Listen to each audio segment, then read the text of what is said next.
All right.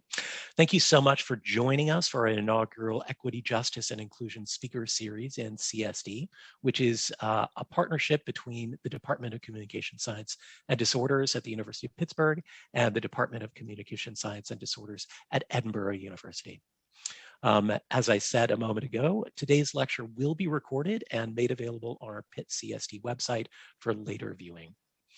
We ask that you please mute your mics during the lecture and hold your questions until the Q&A period at the end.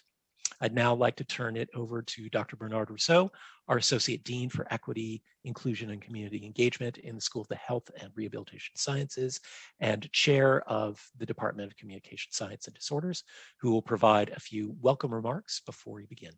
Dr. Rousseau. Thank you, Mike. Well, good afternoon, everyone. As Dr. Dickey said, I'm the Associate Dean for Equity, Inclusion, and Community Engagement here in the School of Health and Rehab Sciences. I'm also Professor and Chair of the Department of Communication Science and Disorders. So first, I'd like to say welcome to all of you to our second lecture in the inaugural year of our Equity, Justice, and Inclusion Speaker Series in CSD. And as Dr. Dickey mentioned, our lectureship is co-sponsored with Edinburgh University. So I'd like to thank the folks at Edinburgh for their partnership.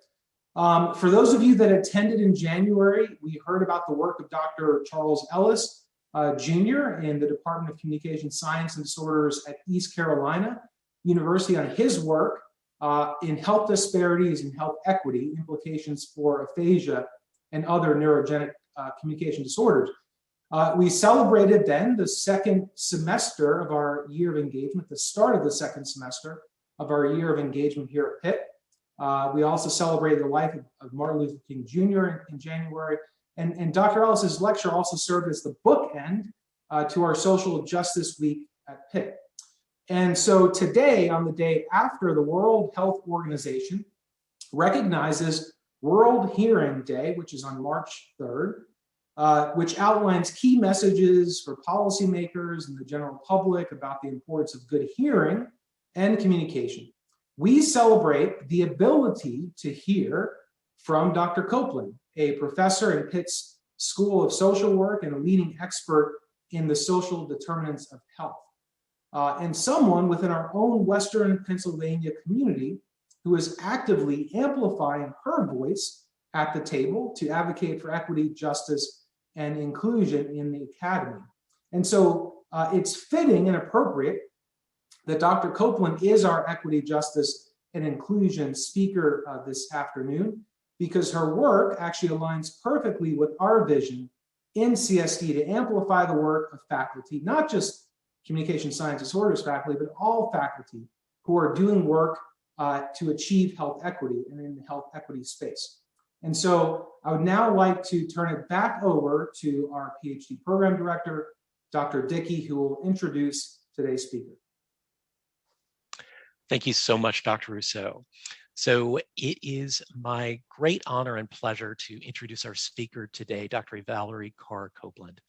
As Dr. Rousseau mentioned, Dr. Copeland is a professor in the School of Social Work at the University of Pittsburgh, where she also holds a joint appointment in the Department of Behavioral and Community Health Sciences in the Graduate School of Public Health. She also serves as the Associate Director of the Public Health Social Work Training Program.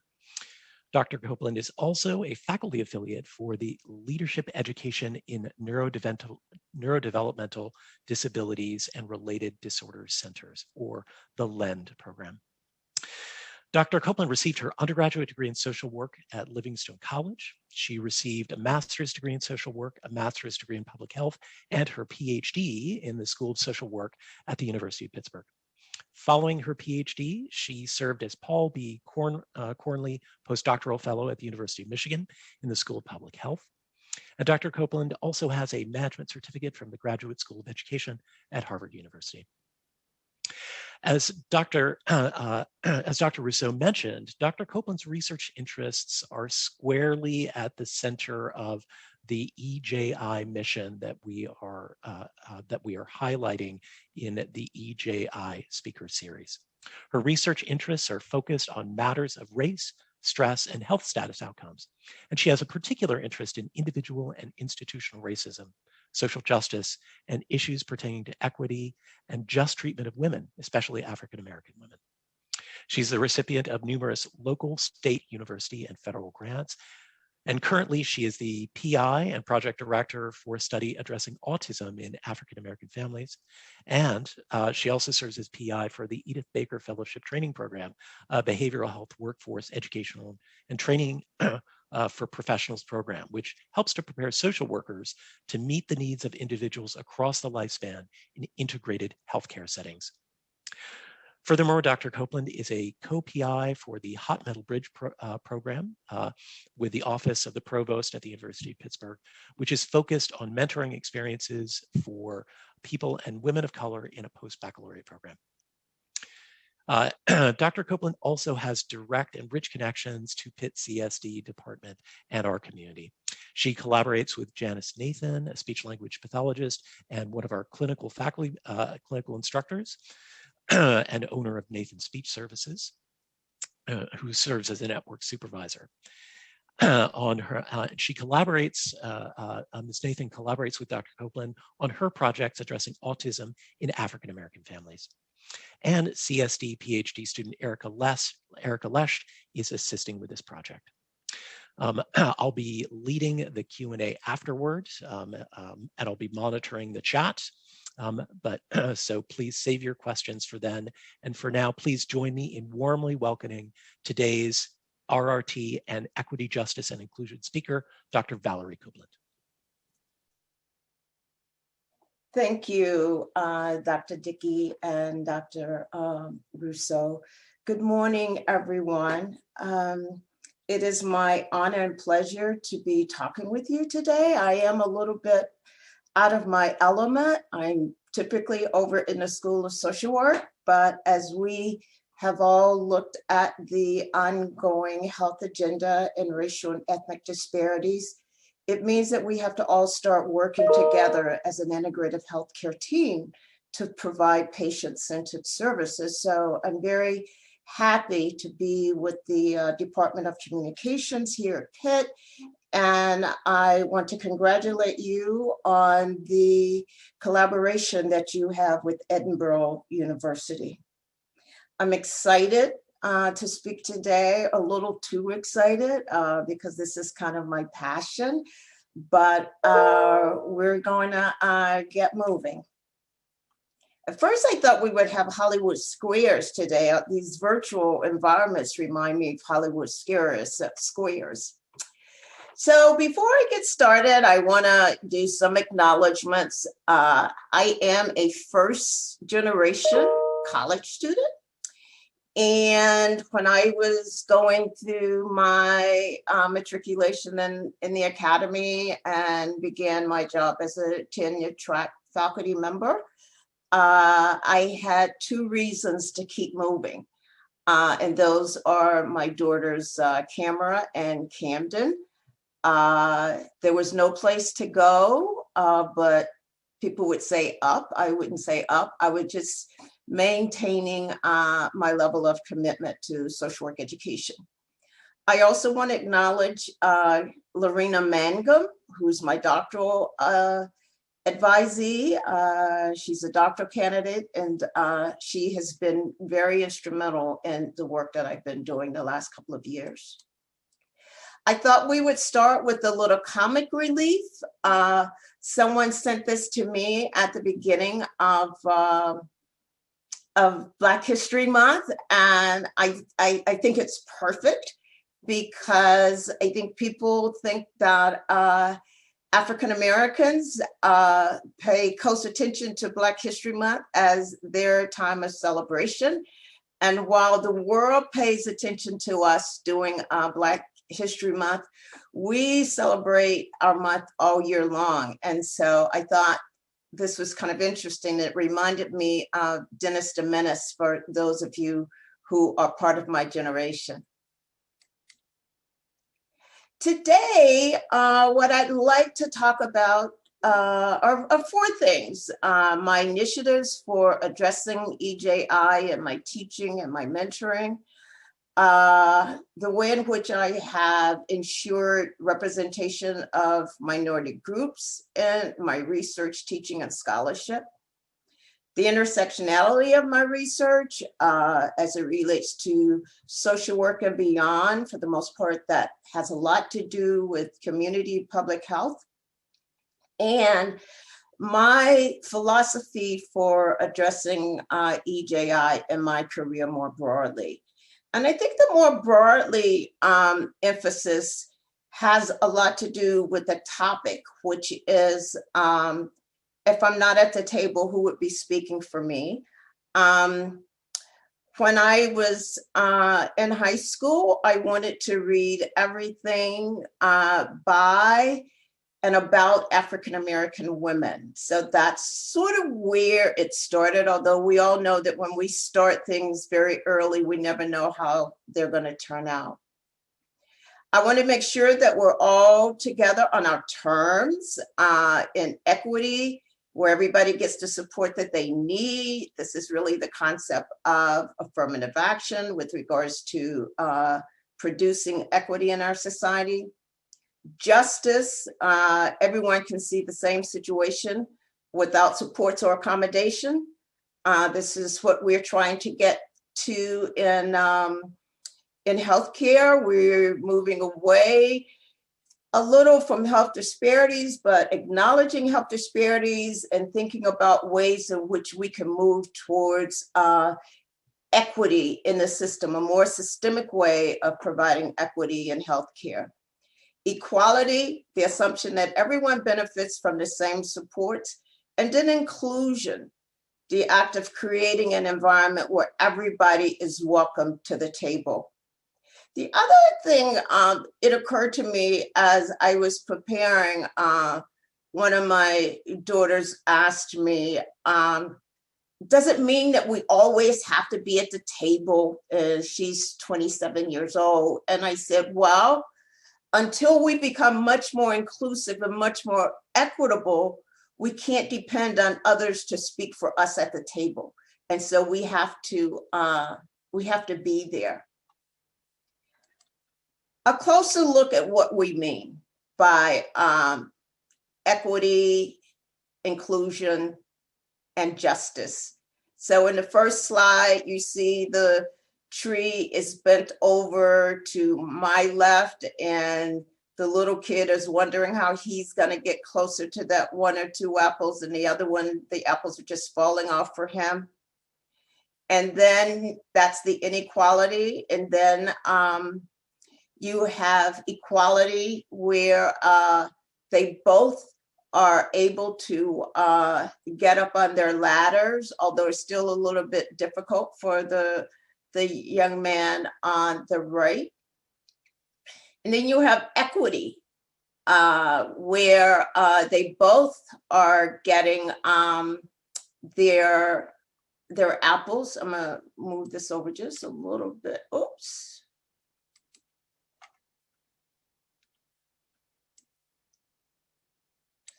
In equality, he's still having a hard time, although he has his ladder.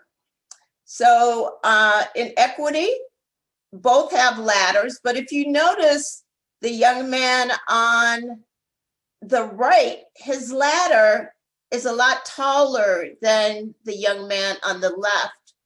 And then when we get to real justice, everybody starts at the same place. That's what we want. That's the kind of society that we are wanting to move towards. First, I want to talk about two of my current research projects. One is addressing autism in African-American families, and the second one is the Hot Metal Bridge project. So I'm going to talk about these projects, and then I'm going to talk about the intersectionality of race and gender as it relates to faculty and graduate students, Black faculty and Black graduate students. And then finally, I'm going to talk about some mentoring. So as Dr. Dickey explained, the Addressing Autism project for African-American families is an interdisciplinary project. And what we're doing is working with families. This is kind of interesting because we're using a pilot grant to fund this project. And Dr. Dickey was at, one of the questions was, you know, how do I use my social work skills and go beyond in terms of addressing inequalities in our society? Well, we have a very small grant, and the grant was to focus on African-American children because there's very little research in this grant.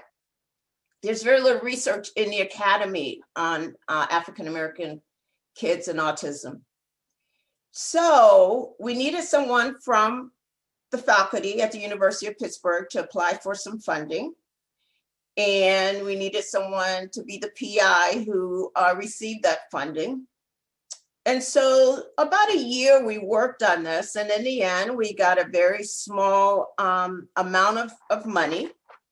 And the money basically goes to the families. It goes to our interventionist, Miss Nathan. And it goes to, let me go back here. So the funds go to Miss Nathan. They go to our community consultant, Miss Jamie Upshaw. We're working with the community because Miss Upshaw has one of the only nonprofit agencies in Pittsburgh that works with families with children with autism. And then we have Erica and Lorena, who are our graduate students. And we wanted to see primarily where should we put the funds. And of course, because I'm not an expert in autism, but I'm learning. And I thought this was something that was missing in the literature.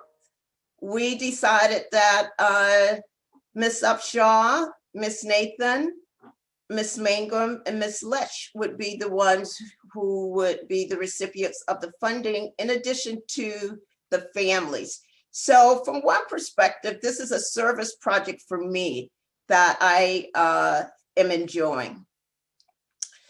We wanted to understand what the challenges are in these families when they're looking for treatment. The intervention focuses on strategies for developing reasoning and problem-solving skills. And what we call this, or what Ms. Nathan calls this, is a neurocognitive intervention in thinking and speech. And what she's attempting to do is that she's trying to find the level at which kids who are diagnosed with autism can ask for help, as opposed to get frustrated and just stop. With autism, there is the issue of communication. And so this is a different intervention. It's new, but I thought we would give it a try. We're using case study methods. It's a very small sample. I think we're using like 6 to 8 families. And the sessions are being conducted with children and families via Zoom, which we hadn't planned when we were initially funded. We didn't have COVID.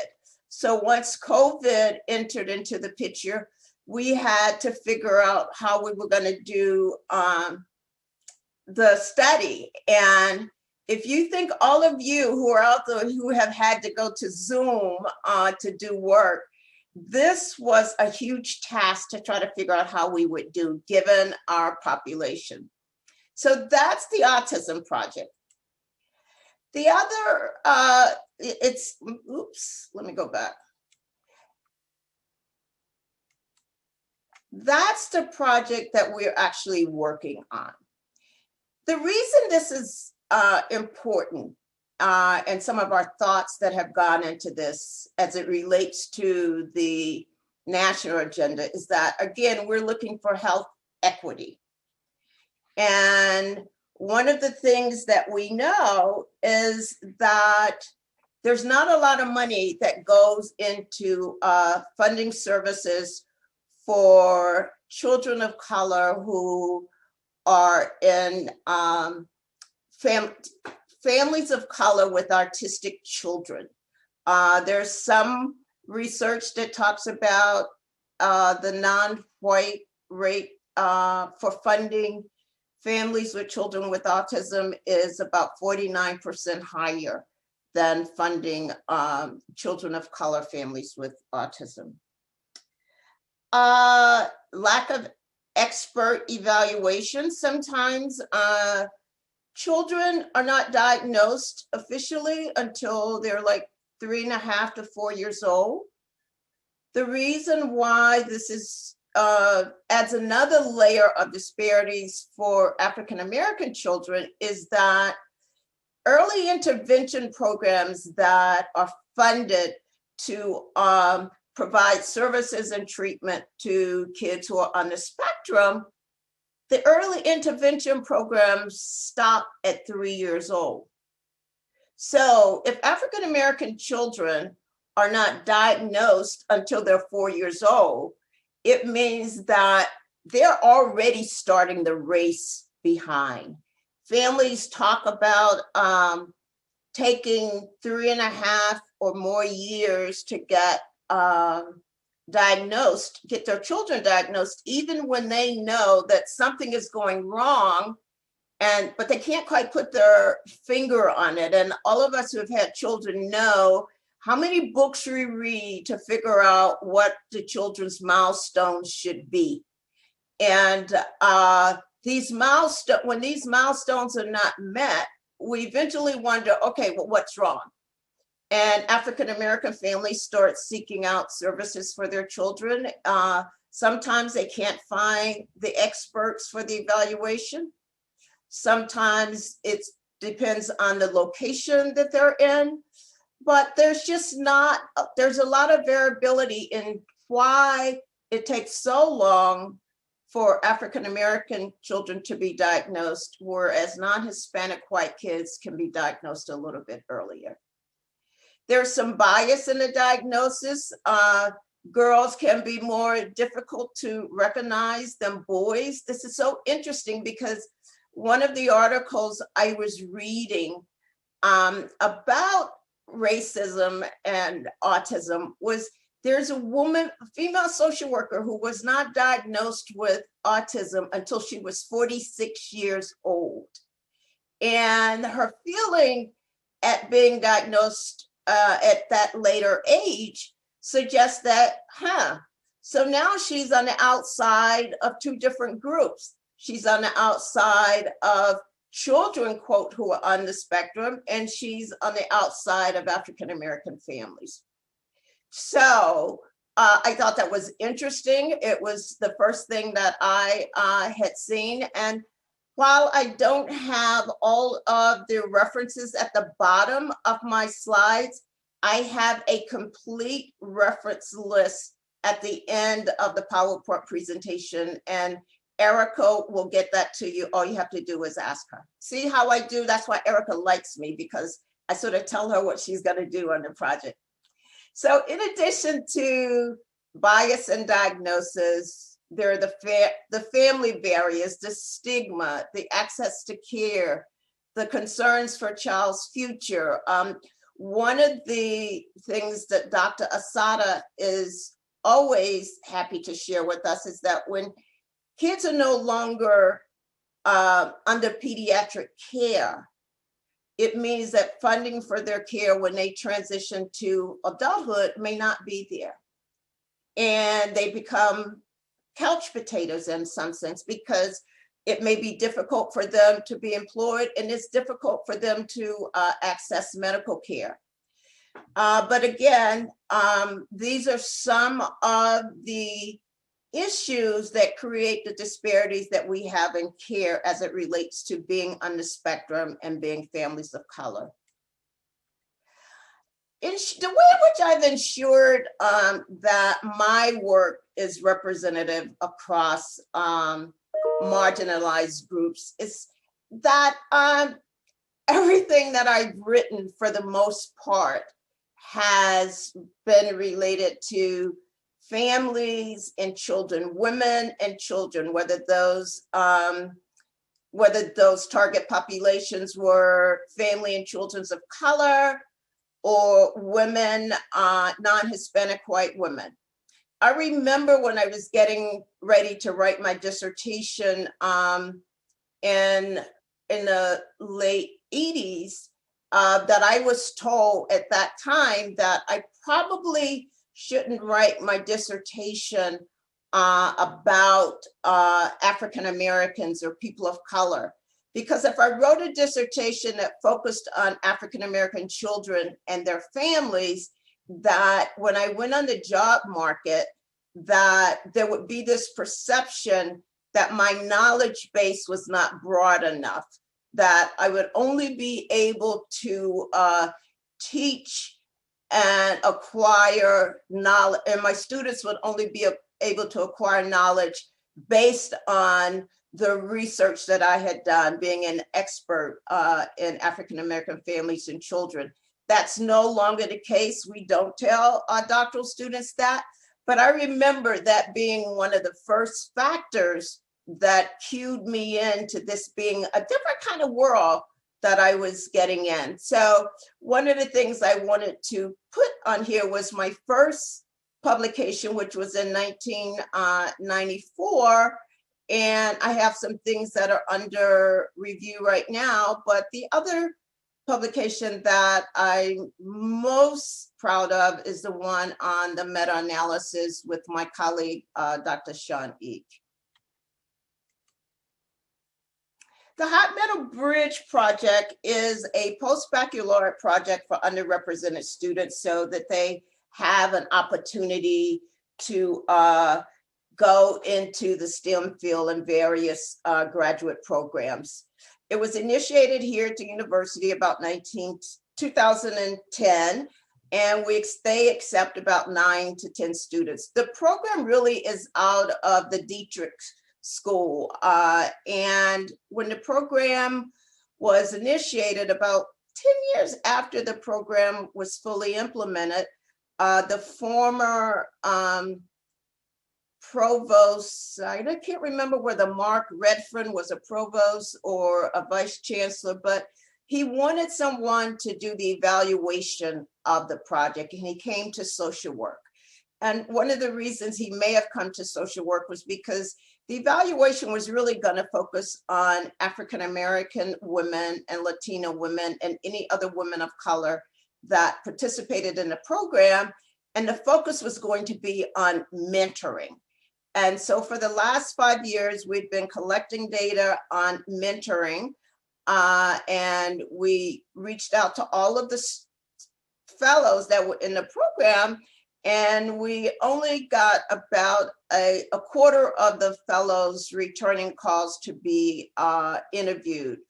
But this program demonstrates the university's commitment to diversity, because they feel that even if students don't enroll at Pitt in any of our STEM programs, that if they go someplace else, they feel that the program has been a success.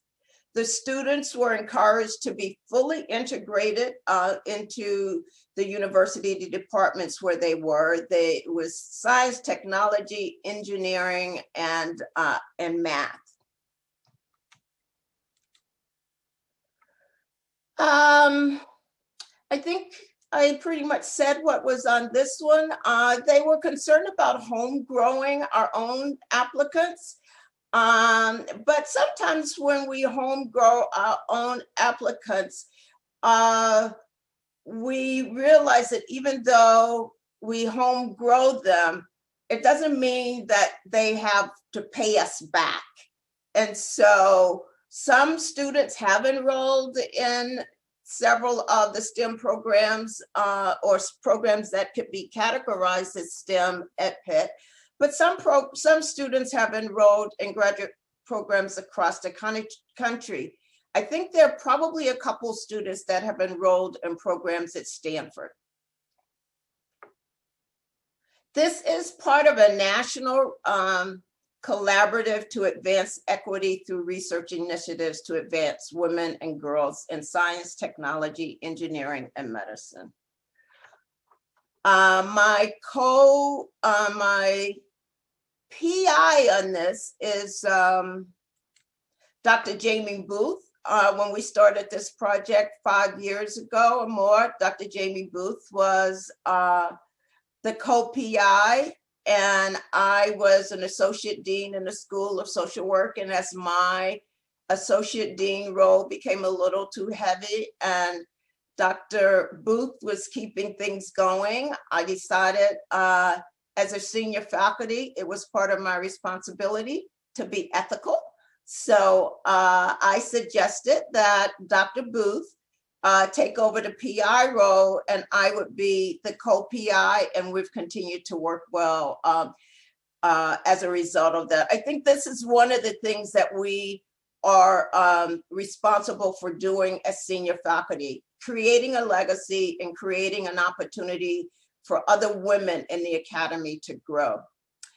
As I was getting ready for this presentation, I noticed the Pitt Wire came out yesterday, and you remember the topic of my talk is if I'm not at the table, who would speak for me? And so I sent a copy of the picture to a good friend and former university affiliate, Dr. Robert Hill. Many of you know Dr. Robert Hill. He's a wonderful historian. And I said to Robert, who's missing from this picture? And while all of these women are non-Hispanic white, they are also administrators at Pitt during the time that they were here. But I decided to go a little further in the article to see if there was going to be any mention of any women of color. And the series of events that the university will be celebrating at Pitt, they were really focused on women. There wasn't an indication of the extent to which the subgroups of women would be celebrated during the month. So Robert Hill reminded me that Jean Hamilton Walls was one of the first African-American women to graduate in math and physics at the university. And then she went on to earn a PhD in 1938. So this is a part of being at the table. If you're at the table, you want to make sure that if someone else doesn't remember it, you can be the one that can jar their memory and facilitate a more equitable and just work, more equity and justice in the work that we do. So the intersectionality of my research with equity and justice and inclusion, social work and beyond. I thought this was really nice after the election and Vice President Harris. And if you know a lot of these women here, you got Coretta Scott King, you got Aretha Franklin, you got Sojourner Truth, you got the lady from Michigan who sat on the bus. I can't remember her name. I'm having a senior moment, but I'm sure many of you know who she is. And if I wasn't given this presentation, I'd probably remember her name. But I'm not gonna get nervous about that. So then how does my work move beyond what I've been doing? The last year or two, I've been collecting a lot of research on Black women faculty in the academy and their experiences. And for the most part, the research and the articles that these women have been writing seems very cathartic. And I say cathartic and therapeutic because of the hostile work environments that they have found themselves in. All of us find ourselves in. As an African-American woman, I can give you many, many examples of some of these items, and I have a couple, but I'll just wait until we get there. But the stereotyping continues to go on. There was an article on women in STEM, African-American women in STEM, and the author talked about being in the lab where the faculty, one of the white faculty and the white graduate students were referring to, I mistyped stereotyping. I misspelled stereotyping, where the faculty and the white students in the lab were referring to African-American students in the lab as monkeys. The invisibility occurs when people don't see you, but see you, or you send an email to someone and they don't respond to your email. It's almost like you're not even there. It can be a very emotional thing. People have certain ideologies about the extent to which African-American women have the ability to function in the academy. I've heard white men talk about the factors that they look at when they're hiring women in general. I remember when I was a postdoc at Michigan, and I was in the chair's office, the chairman of the department's office, and one of my colleagues, one of my fellow Cornely fellows came in and said he had seen a student of the chair's at a conference, and the chair of the department said in front of the young man and myself, "Oh yeah, I remember her. I don't think she was really serious about academia. I think she was interested in having babies." So in some ways, the traditional line of what kept women out of some of the hard sciences are still functioning today. And when you layer that with race and class, it's just can be very devastating for creating an unfriendly environment for women of color. The microaggressions, the student evaluations, women of color and international women tend to get the lowest evaluation rates from our students. We are perceived by not having ability. There's racism, classism, sexism. It brings about a unique type of oppression, as Kimberly Crimshaw has talked about. There's a constant feeling of tension a lot of times when you're in places where people don't talk about race and gender and its impact on the work that we're doing. Blackness, female, can be seen as markers of inferiority, and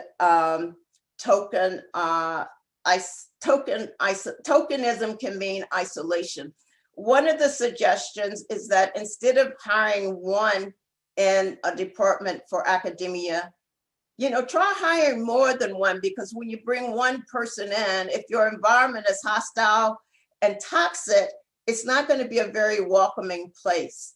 I remember having a meeting with one of my supervisors, and it was the first time that I had met this supervisor.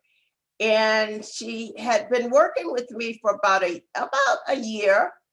And we were having breakfast, and she walked into breakfast and she said, "Hey, I'm a little late.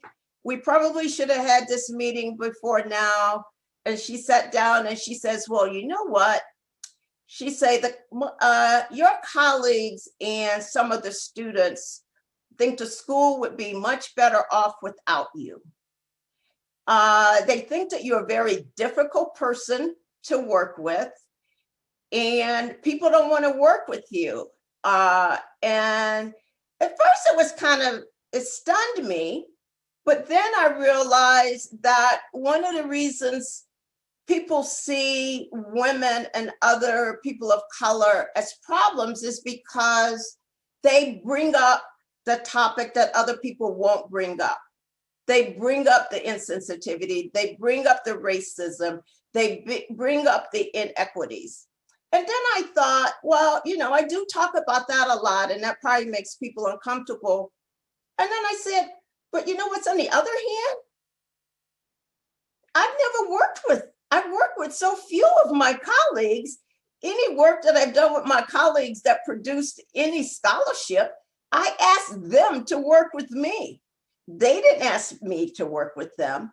I've worked with colleagues in my department that I asked them to be on a project for me, sometimes junior faculty, so that they can start getting the peer-reviewed work out that they need to get out for tenure.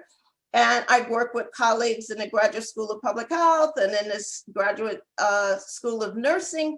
So the fact that when you speak up about fairness and people of color and then Indigenous people in our society, sometimes your colleagues see that as a problem.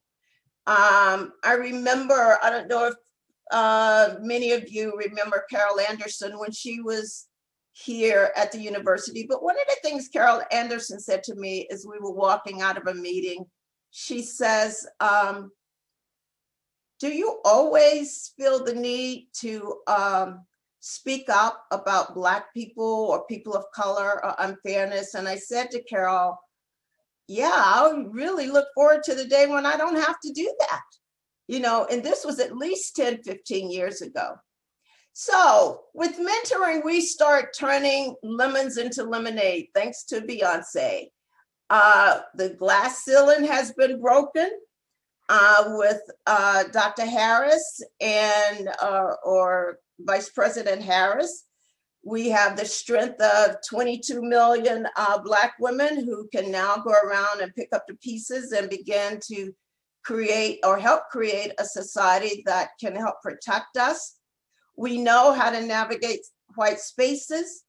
We can develop a few courageous allies, as I said. Courageous allies are ones who speak up in the meetings with you. They don't just leave you out on the clothesline hanging. One of my doctoral students, Lorena, asked me after, I think it was the verdict of George Foster. That's not his last name, but the young man that I'm talking about that was killed over the summer. I guess after the verdict came in, a lot of us were disappointed. But if you were part of my generation, you were just holding your breath to see if anything was going to change. And so Lorena asked me, how do y'all do that? And I said, don't expect anything to change.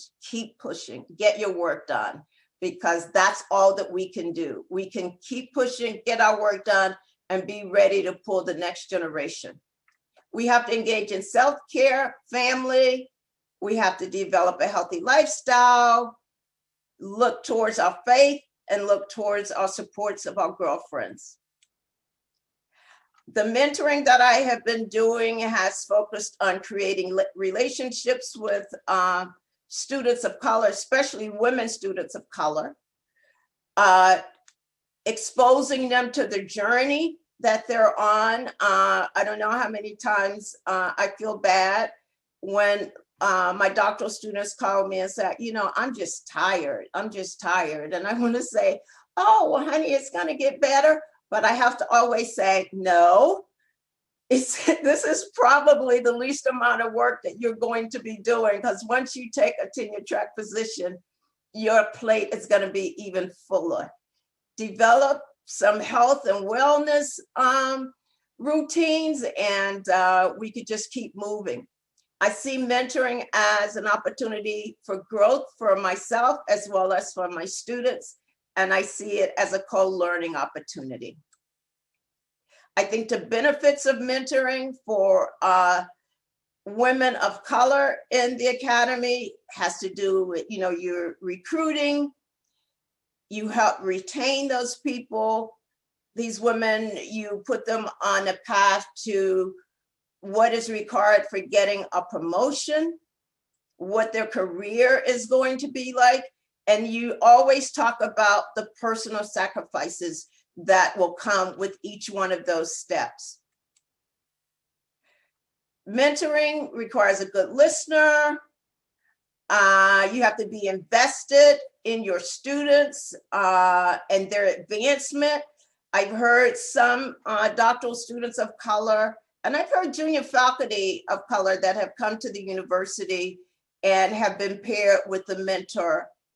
And sometimes, and this was one instance where African-American woman was paired with a white male mentor, and they both were in the same area of developing expertise. And the young lady said that she felt more like the mentor thought of her as his competitor. And by thinking of her as his competitor, she didn't feel like she received the kind of mentoring experience that she would have gotten with someone else who really wanted her to help carry out their legacy. You need to be knowledgeable and experienced in the field. It takes a lot of time, energy, and effort. You're an advocate, you share contacts, you network for these students, you provide resources, and you provide a path for growing. And for me, I think it's pretty awesome because I've had mentors all across my lifespan. When I was a little girl growing up in North Carolina, there was a woman in my community by the name of Miss Leona Grafton, who died about a year ago at the age of 98.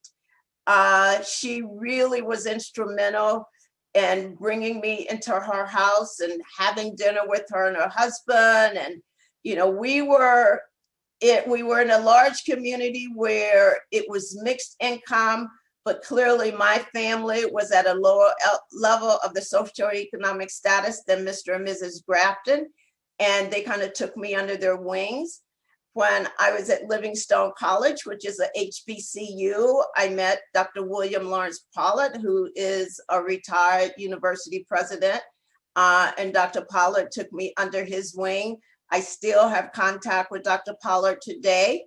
When I was in my doctoral program, Dr. Charlotte Dunmore was my mentor, and she was a realistic mentor. And if I said, I'm not quite sure I could do this, I remember Dr. Dunmore saying to me one time, well, if you're not going to do the work that you're supposed to do, you should give those people their money back and go out and get a job. And once she said that, I knew that I had to persevere.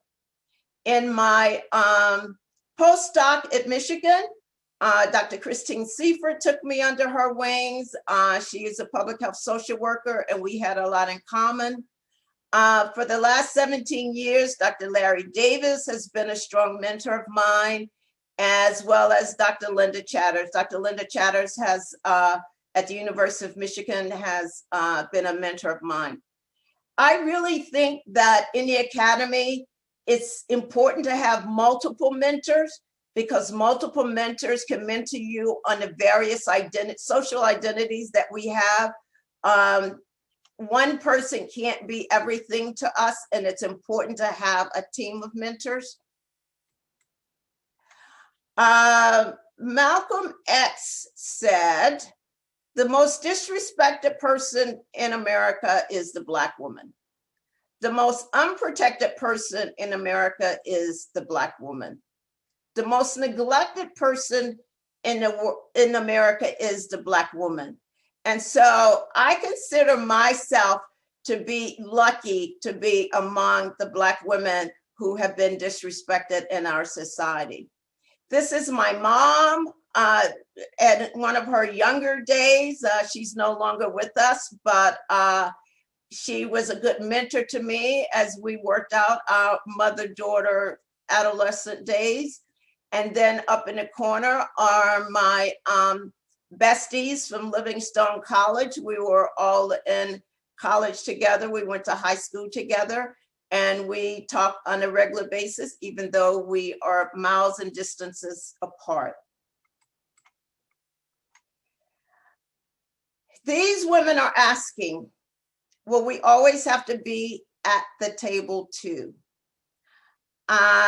If we can create an equitable and just job, a just society, maybe not. But I would not leave it to anyone else to speak on your behalf. If you have something to say, you want to be at the table, because you can not only speak for yourself, but you can speak for others who look and feel like you. I remember Alice Walker interviewing Coretta Scott King years ago. She did a book, My Mother's Garden. And she asked Coretta Scott King, why wasn't she a feminist? Or why didn't she take up, with the feminist movement? And Coretta Scott King replied, and I kind of feel this way too, is that the feminist movement was really concerned with white women and the relationship between white women and white men. As African Americans, we're not just concerned about social justice based on gender, but we're concerned with social justice for everybody. I think Mrs. King said, I can't just fight for women. I have to fight for my brother. I have to fight for my sons. I have to fight for my uncle. I have to fight for all those men in society who are like me. And that's not the mission of the traditional feminist movement. Thank you. And I think we're going to take questions now. Thank you very much. Terrific. Thank you so much, Dr. Copeland, for sharing your research, your experience as a Black woman working as a scientist and pioneer in the academy, and how your work in both domains is pushing forward equity and better outcomes for people of color and families of color. And let me echo, so we are going to open up for questions. Let me echo a couple of questions that come in, a couple of comments that have come in on the chat. Mario Curtis Brown says, Dr. Copeland, thank you for being a great mentor and role model. And Dr. Aaliyah Durham, who says, saluting you, Dr. Copeland, as you take your place among other Black women pioneers. I'm going to give our first question to the Associate Dean for Equity, Inclusion, and Community Engagement, Dr. Bernard Rousseau, before opening it up to the audience, starting with any questions from students. So, Dr. Rousseau. Thanks, Mike. Thank you, Dr. Copeland. What a powerful and really moving lecture, and an important reminder of the importance of being at the table, and not just having one seat at the table, but many seats at the table. I was excited to hear about the Hot Metal Bridge program. My research lab is actually on the south side in the Bridgeside Point building, just next to the Hot Metal Bridge. And something we're talking about in the school in health and rehab sciences is looking at school-wide pathway or pipeline programs for students to go into the health professions. And we've been participating in these programs, discipline specific for a long time, and also participating in other schools programs. And so one of the the points I'm trying to make is that I want to move us from mere participation in other schools programs, but really leading some of these programs, especially in health professions. When you were talking about the decision point you had to make when you're a PhD student about the dissertation topic that you would select, it got me thinking. And this is a comment, and you're welcome to provide additional commentary if you have. But about the decisions first that you often have to make when you're a faculty member of color and at an early part of your career, a critical time in your career, and how that decision can impact your future career and the decisions you make. So second, it got me thinking that oftentimes people who are passionate about this work in the equity, justice, inclusion space often have to put their life's passion on hold to avoid, as you mentioned beautifully, being perceived as a one-dimensional threat. and to ensure you get tenure. But then what's interesting about this is, and I don't know if this is the same in the field of social work, but certainly in many spaces in the academy, when there is some service or some committee or some other activity needed in the equity, justice, and inclusion space, as a faculty member of color, you're often expected to participate, and oftentimes you don't have a problem getting a seat at those tables. And so in particular, junior faculty of color are often asked to do this extra service work. So I know there's been a lot of discussion in the academy about how do we reward this work? How do we incentivize this additional service burden that's often placed on faculty of color in the academy? And I know it's certainly the case in the health profession world. And I don't know if you have any, if you care to comment about how that might be impacting junior faculty of color in your professional space as well. Well, I mean, I think it's an interesting question, and it's very common in the academy. When I was an associate dean, and I would bring junior faculty in, or the school would bring junior faculty in. I was part of the search committee. I always made it my responsibility to protect junior faculty. And so if there was an opportunity that service was there and my dean at that time, Dr. Larry Davis, I would go to him and say, there is this committee in the provost's office or committee in the chancellor's office or committee someplace, and they are looking for some service. And he automatically always knew that most of the time they were looking for a person of color to sit at the table. And we were lucky at that point in the school where I think we had about 4 or 5 tenure track people of color. And so we didn't have to always send the same person all the time. We try to distribute the service load, although sometimes people would take too much service and it wasn't recommended they do that. But trying to first protecting junior faculty. If you bring junior faculty in, you should protect them. Second of all is to share the burden. Don't have the same person going to all the service meetings, but share the burden and use your faculty that is the protected class. As one of my colleagues said, when you become tenured at the associate and the full professor level, you are part of a protected class. And so I think we need to start leaning on those who are part of the protected class to demonstrate their leadership, as opposed to stunning the growth of scholarship at the lower level in the tenure track path. Thank you for that. And I think that just also amplifies the point of making sure that we first have adequate representation. So in order for us to spread the burden or the wealth, depending on how you look at it, it's important to have that representation, because if you're the only faculty person of color in your field or your school, your department, it doesn't work.